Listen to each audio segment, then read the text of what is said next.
Sir, मंत्रशास्त्रावरती पण तुमचा गाढा अभ्यास आहे, पण कोणता मंत्र म्हणावा, कोणता मंत्र म्हणू नये, याच्यात शास्त्रात काही गोष्टी सांगितलेल्या आहेत, तर प्लीज जरा एलॉबरेट करा. नक्कीच. सर्वात अगोदर ना व्यक्तींना हे असतं की मंत्रांचं सायन्स काय आहे, आणि हे खरंच म्हणजे खूप डीप सायन्स आहे. तुम्हाला असं बऱ्याच वेळेला म्हणजे आपल्याला होतं, आपण एखाद्या व्यक्तीबद्दल काहीतरी विचार करतो आणि त्या व्यक्तीचा आपल्याला फोन येतो. हो, हे खूप कॉमनली होतं बऱ्याच जणांबद्दल.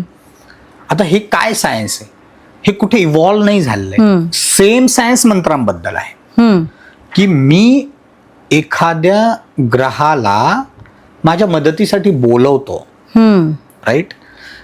हे ते सायन्स आहे. आपण ज्या वेळेला त्या व्यक्तीबद्दल खूप मनातून विचार करतो त्यावेळेला त्या व्यक्तीचा आपल्याला फोन येतो किंवा त्या व्यक्तीबद्दल काहीतरी माहिती आपल्याला कळते. सेम शास्त्र, सेम सायन्स ते मंत्रांना लागू होतं. आता मंत्र दोन प्रकारचे असतात. एक असतात बीज मंत्र.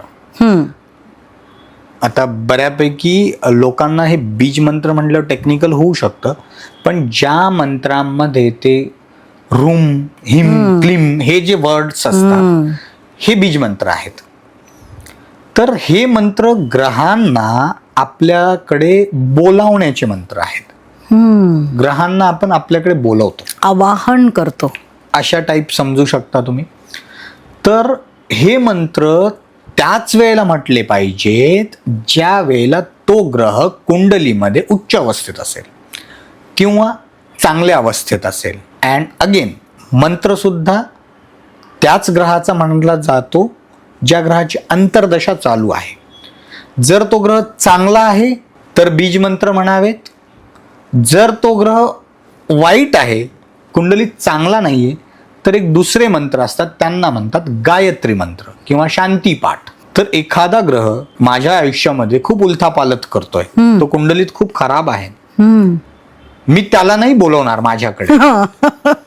आता हे सिंपल एक्झाम्पलनी पाहायचं तर माझा एक कोणीतरी शत्रू आहे, राईट, आणि माझ्यावरती वाईट वेळ आली आहे, तर मी नक्कीच त्याला नाही बोलवणार माझ्या ऍड ऑन करणार. माहित आहे तो आपल्याला. ऍड ऑन करेल माझं सगळं जे काही वाईट पिरियड आहे.